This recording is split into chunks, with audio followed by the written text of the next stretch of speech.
देखिए हर खबर यहीं पर। सब्सक्राइब कीजिए TV9 भारतवर्ष।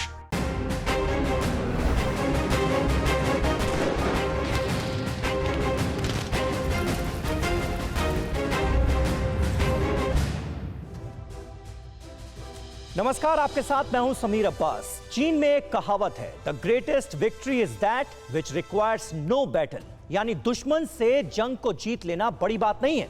बड़ी बात यह है कि युद्ध लड़े बिना ही दुश्मन को घुटनों पर ला दिया जाए। ईसा पूर्व 600 साल पहले चीन के एक दार्शनिक सुन झू ने यह बात कही थी, लेकिन 2500 साल बाद आज भी चीन इसी युद्ध नीति पर चलता है। आपसे चंद सवाल पूछते हैं। चीन के कोरोना वायरस से सबसे ज्यादा मौत किस देश में हुई है? चीन के खिलाफ सबसे आक्रामक बयान किस देश से आ रहे हैं? चीन को दुनिया में किस देश से सबसे ज्यादा खतरा है? इन तीनों सवालों का जवाब अमेरिका है। अमेरिका ही वो मुल्क है जिसमें चीन पर चाबुक चलाने की काबिलियत, ताकत और हैसियत है। इसीलिए चीन सबसे ज्यादा खौफजदा अमेरिका से ही है। कोरोना वायरस के कहर के दौरान अमेरिका दंगों की आग में सुलग उठा। अमेरिका के कई शहर हिंसा और आगजनी की चपेट में आए। दुनिया की सबसे महफूज जगह व्हाइट हाउस तक दंगों की आंच पहुंच गई। नतीजा क्या हुआ कि जिस अमेरिका से हर दिन चीन को सबक सिखाने वाले बयान सामने आते थे, वो नेपथ्य में चले गए। चीन को हर दिन चेतावनी देने वाले ट्रंप खामोश हैं। चीन यही चाहता है, इसीलिए अमेरिका के खिलाफ आक्रोश को देखकर मुस्कुराता है, भीड़ को भड़काता है, उकसाता है। काले गोरे को लेकर अमेरिका घिर रहा है और चीन ताली बजा रहा है। चीन की 2500 साल पुरानी युद्ध नीति 21वीं सदी में भी कैसे कामयाब होती नजर आ रही है, ये इस रिपोर्ट में देखिए। ये इंसानी सैलाब देख लीजिए, नारों के शोर को सुन लीजिए।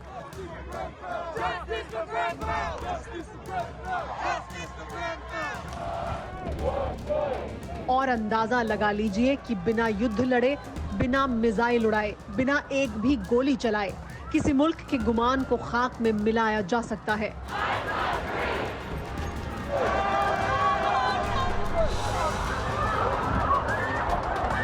अश्वेत नागरिक जॉर्ज फ्लॉयड की मौत के बाद से ही अमेरिका से इस तरह की तस्वीरें रोजाना आ रही हैं।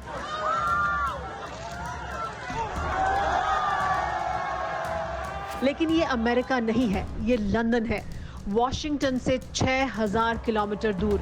लेकिन यहाँ भी वही गुस्सा धधकता दिखा जैसा अमेरिका में है।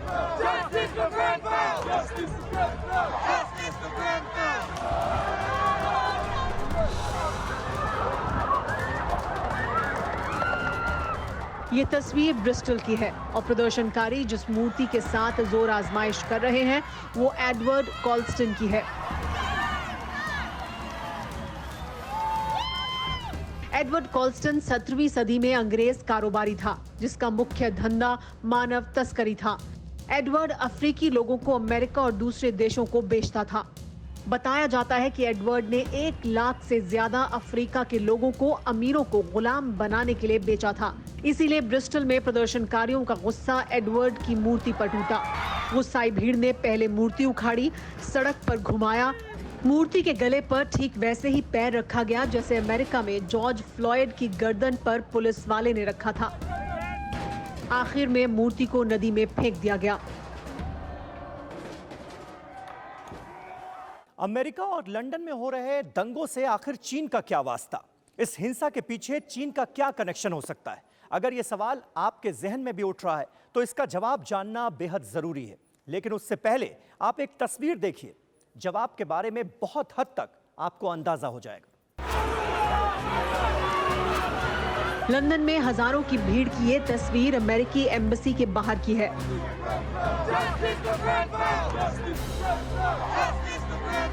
लाखों लोगों की ये भीड़ अमेरिकी एम्बेसी के बाहर डटी हुई है।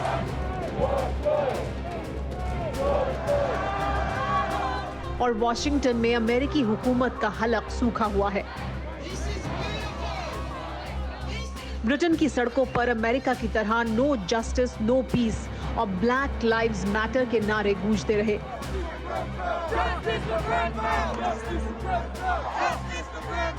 लंदन के डाउनिंग स्ट्रीट में इधर नारेबाजी और भीड़ बढ़ी, उधर प्रदर्शन हिंसक हो उठा और चंद पलों में ही लंदन की सड़कें जंग का मैदान बन गई।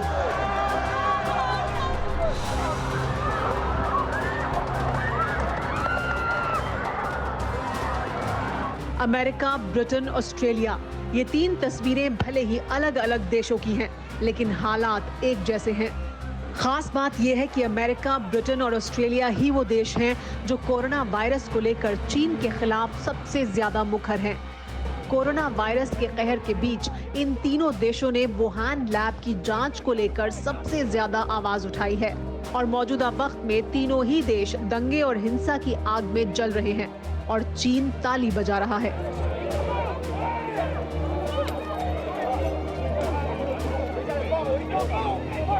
जिस तरह कोरोना वायरस एक देश से दूसरे देश में फैला, उसी तरह हिंसा की आग भी एक के बाद दूसरे मुल्क की सरहद में दाखिल हो रही है।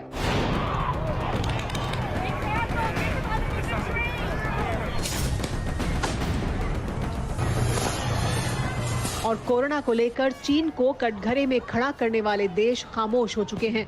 तो अमेरिका से लेकर ऑस्ट्रेलिया तक हो रहे दंगों के पीछे चीन का हाथ क्यों न माना जाए।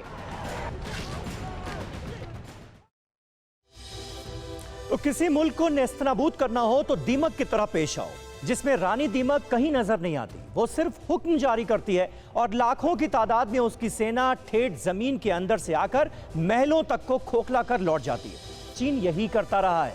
कोरोना वायरस ने लाखों लोगों की जान ही नहीं ली है, दुनिया की अर्थव्यवस्था को पंगु बना दिया है। बात अमेरिका की करते हैं, जहां 100 साल के इतिहास में बेरोजगारी की दर सबसे ज्यादा हो चुकी है। ये देखिए, हालात ये हैं कि विश्व युद्ध के दौरान भी अमेरिका को इतना नुकसान नहीं उठाना पड़ा था जितना कोरोना वायरस ने कहर ढाया। अमेरिका में बेरोजगारी की दर 32% से ज्यादा हो चुकी है। हर 8 में से 1 अमेरिकी नागरिक गरीबी रेखा के नीचे जिंदगी जीने को मजबूर है। जब दुनिया के सबसे ताकतवर मुल्क का हाल यह है तो हमारे देश के हालात का अंदाजा लगाया जा सकता है। दुनिया भर में जहां महीनों से सब कुछ बंद है, वहीं वुहान में फैक्ट्रियां फिर से धुआं उगलने लगी। सवाल यह है कि चीन को सबक सिखाने का उपाय है क्या?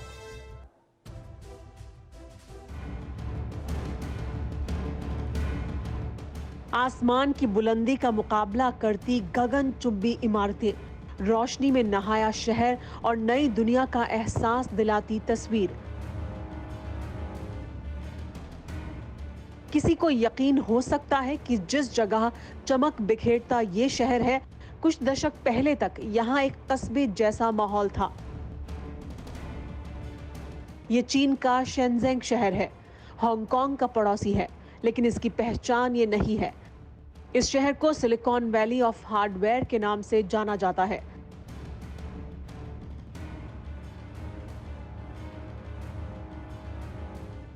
दुनिया की 5 सबसे बड़ी मोबाइल हैंडसेट बनाने वाली कंपनियों में से 3 इसी शहर में हैं। हो सकता है वो भी इसी शहर में बना हो। शेनज़ेंग में करीब 6000 मोबाइल सेट बनाने वाली कंपनियां हैं। सालाना 5 अरब मोबाइल सेट शेनज़ेंग शहर में बनते हैं। चीन के इस शहर की इकोनॉमी हांगकांग और सिंगापुर के बराबर है। दुनिया के सबसे युवा शहरों में से एक शेनज़ेंग आज दुनिया में innovation, technology, artificial intelligence, startup और बायोटेक का सबसे बड़ा सेंटर है। लेकिन 4 दशक पहले तक शेनज़ेंग को मछुआरों का गांव कहा जाता था।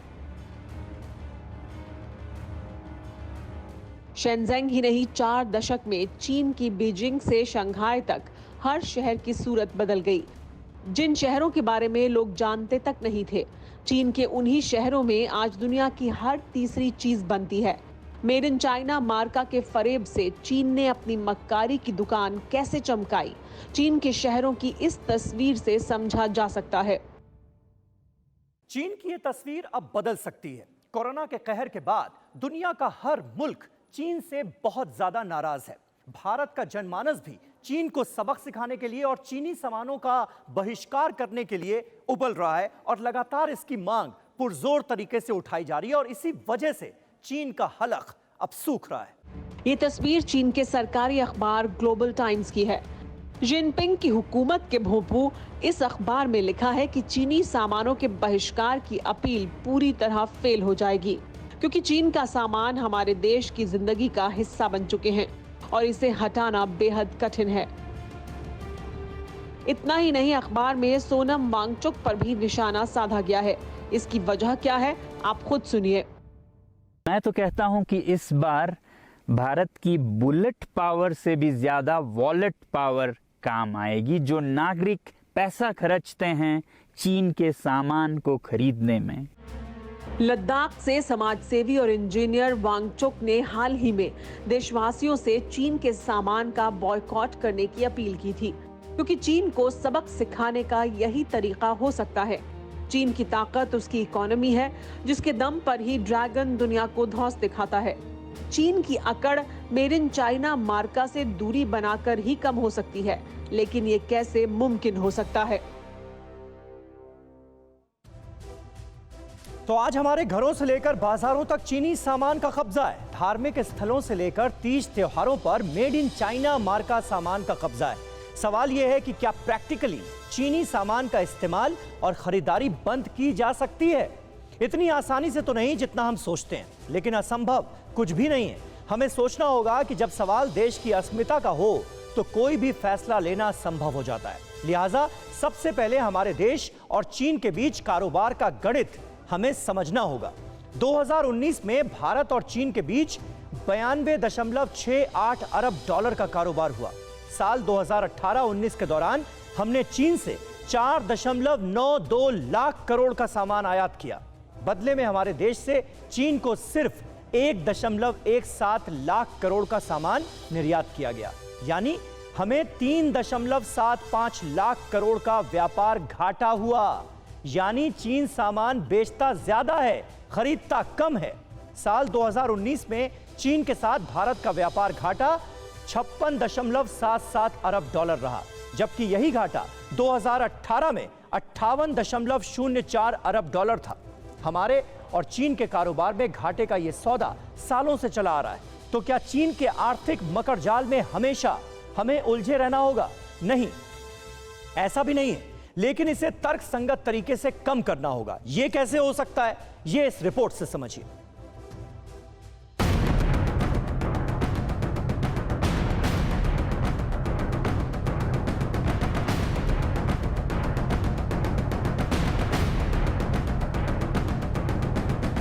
ये तस्वीरें दुनिया की सबसे बड़ी फैक्ट्री की हैं। चीन के जियामिन शहर में ये फैक्ट्री एक शहर के बराबर है। लाखों लोग काम करते हैं यहाँ। हजारों तरह के प्रोडक्ट रोजाना यहाँ से तैयार होकर दुनिया के कोने कोने में भेजे जाते हैं।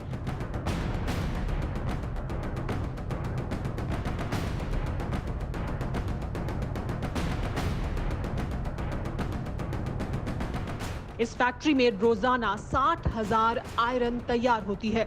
हर महीने 30 लाख से ज्यादा कॉफी मशीन बनाई जाती हैं। चीन के कई शहरों में इस तरह की फैक्ट्रियां हैं, जहां तैयार सामान को हजारों जहाज रोजाना लंदन से कैलिफोर्निया, मेलबर्न से मुंबई तक के बंदरगाहों तक सप्लाई करते हैं। मौजूदा वक्त में चीन दुनिया का सबसे बड़ा एक्सपोर्टर है।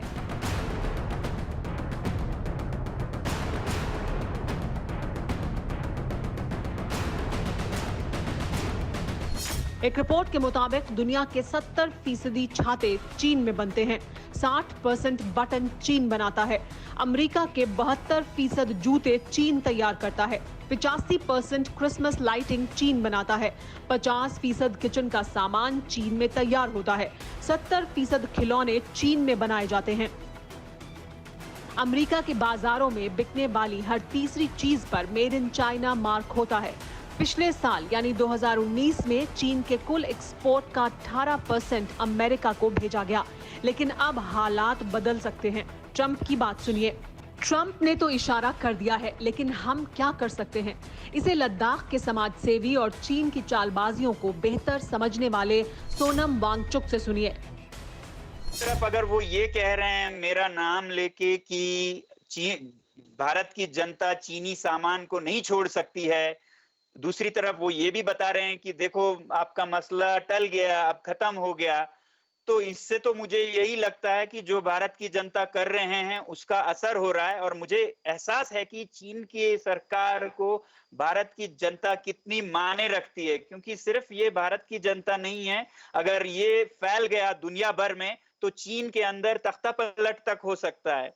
तो ऐसे में मैं ये कहूंगा भारतीय जनता और सरकार से कि हमें ये बायकॉट चाइनीज प्रोडक्ट्स या बायकॉट मेड इन चाइना तब तक रखना चाहिए जब तक वो 1962 में जो उन्होंने ही लाइन खींची थी वहीं तक वापस ना जाएं। चीन बेहद स्वार्थी और लालची मुल्क है। चीन ने अपनी कंपनियों का जाल अपने ही मुल्क में नहीं फैलाया। दुनिया के कई देशों में दुकान चलाकर चीन अपनी तिजोरी भरता रहा है। हमारे देश में भी कई चीनी कंपनियां हैं। सवाल यह है कि चीन के बहिष्कार का असर इन फैक्ट्रियों में काम करने वाले हमारे लोगों पर भी होगा। ऐसी सूरत में क्या हल निकाला जा सकता है? कि अगर चाइनीज सामान का बायकॉट हो गया तो हमारे रोजगार पर भी असर पड़ेगा। बहुत सारे कम लोग हैं जो चाइना से जुड़े हुए रोजगार में जुड़े हुए हैं, उनके ऊपर भी असर पड़ेगा। हम ये नहीं कह रहे हैं कि आज या कर या अगले साल में खत्म करें। जहां निवेश है उसे मैं कह रहा हूं कि 3 साल तक में खत्म करें। पहले हफ्ते में आप ऐप सॉफ्टवेयर अनइंस्टॉल करें, 1 साल में आप हार्डवेयर जो फिनिश्ड प्रोडक्ट्स हैं वो हटाएं, 2 साल में आप जिसमें कोई रॉ मटेरियल या कल पुर्जे हों वो हटाएं, 3 साल में आप जिन कंपनियों में निवेश है, इन्वेस्टमेंट है वो हटाएं। तो 3 साल में तो आपका कंपनी भी अपने को डाल सकती है, बदल सकती है, आपका रोजगार सुरक्षित है। यानी अगर इच्छा शक्ति हो तो नामुमकिन कुछ नहीं है, क्योंकि दुनिया के संपन्न देश 5 से 35 करोड़ तक की आबादी के हैं, जबकि हम 135 करोड़ और चीन 144 करोड़। ये आबादी ही चीन की ताकत बनी तो हमारा देश भी ऐसा कर सकता है। चीन ने अपनी आबादी को कामयाबी का जरिया बनाया, अब बारी हमारी है।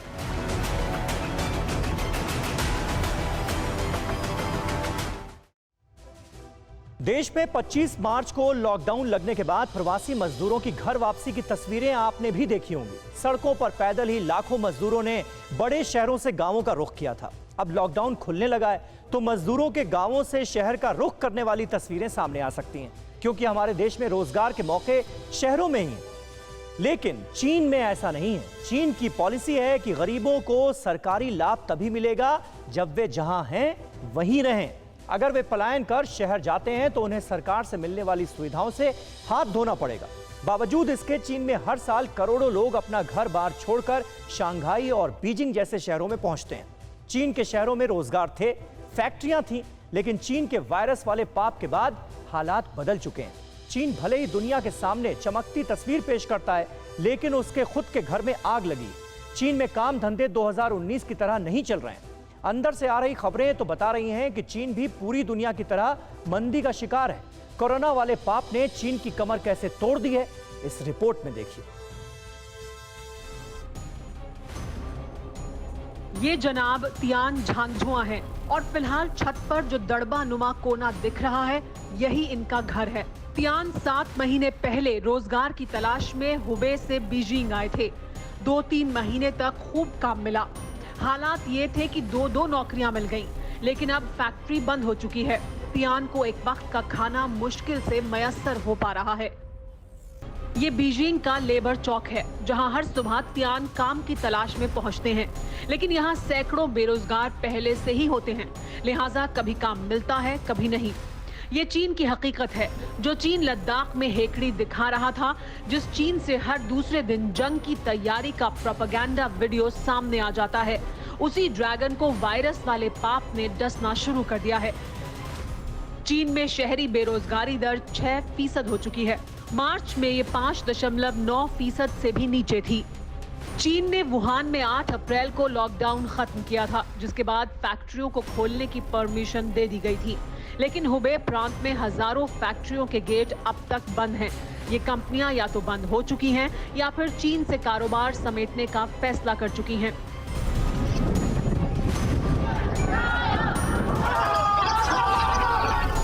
ये भीड़, ये हंगामा और ये मारामारी वुहान में एक विदेशी कंपनी के बाहर हो रही थी। ये भीड़ कंपनी में काम करने वाले कर्मचारियों की है, जो लॉकडाउन से पहले इसी कंपनी में काम करते थे। वुहान में लॉकडाउन खुलने के बाद कंपनी बंद हो चुकी है, इसलिए हजारों कर्मचारी बेरोजगार हो चुके हैं।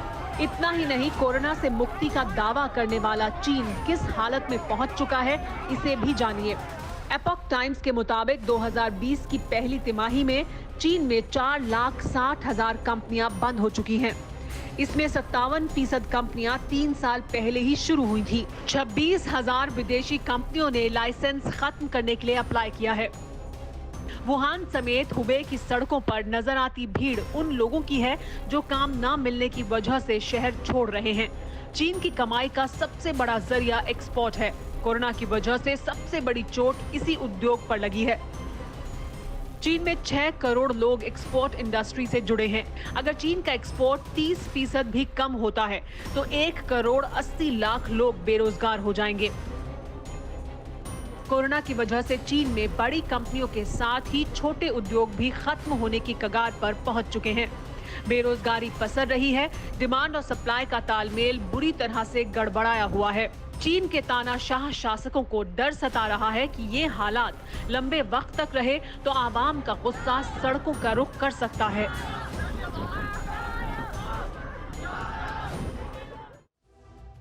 और प्रधानमंत्री नरेंद्र मोदी ने लोकल पर वोकल का नारा दिया है, जो देश को आत्मनिर्भर बनाने की दिशा में ले जाएगा।